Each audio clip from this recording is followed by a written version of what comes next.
আপনারা জানেন যে আজকে সেরাশুনি আমরা একটি খাল খনন করতে এসেছি। মহামান্য আমাদের প্রিয় প্রধানমন্ত্রী তারেক রহমান কৃষি কাজের জন্য এবং জলবদ্ধতা দূরীকরণের জন্য এবং জলবায়ু পরিবর্তনের নিরসনের জন্য তিনি মহা প্রকল্প নিয়েছেন খাল খনন। ইতিমধ্যে 20,000 কিলোমিটার খাল খনন, পুনঃসংস্কার, পুনঃখনন সহ জলবদ্ধতা দূরের জন্য তিনি শুরু করেছেন। এই 20,000 কিলোমিটার খননের মধ্যে দিয়ে তিনি তার কর্মসূচি শুরু করেছেন। বাংলাদেশের তিনি তার নিজের জেলা বগুড়া, দিনাজপুর, কক্সবাজার, চাঁদপুর এবং যশোর মধ্যে দিয়ে শুরু করেছেন। আমরাও তেমন একটি শুরু করলাম। ইতিমধ্যে আমরা উত্তরণের মাধ্যমে শুরু করলাম। এই 7 তালার মধ্যে সবচেয়ে করুণ অবস্থা হলো সেরাশুনি এবং সুভাষণী সহ আশপাশের গ্রামগুলা।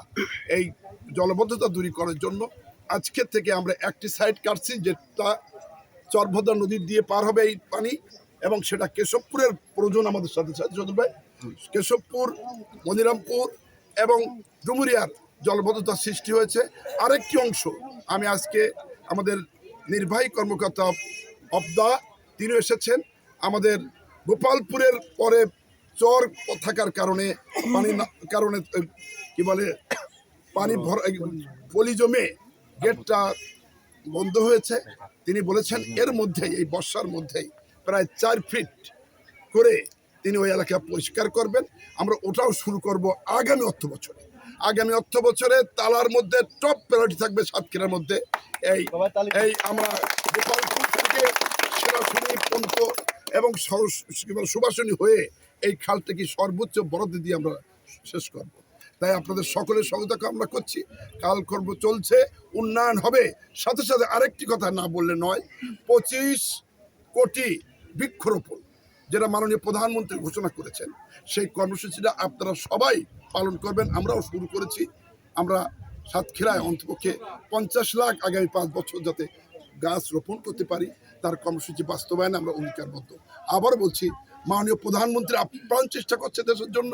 এই জন্য মেগা প্রজেক্ট না নিয়ে ক্ষুদ্র প্রজেক্ট এবং মানব সম্পদ সংশ্লিষ্ট কৃষকের বর্জনের জন্য, মহিলাদের জন্য সংরক্ষণের জন্য এবং আজকে রোপণের মধ্যে দিয়ে জলবায়ু পরিবর্তনের বৈষম্য যে দূর করার জন্য ইতিমধ্যে কর্মসূচিকে যুগান্তকারী কর্মসূচি। এবারে বাজেট হয়েছে যুগান্তকারী বাজেট।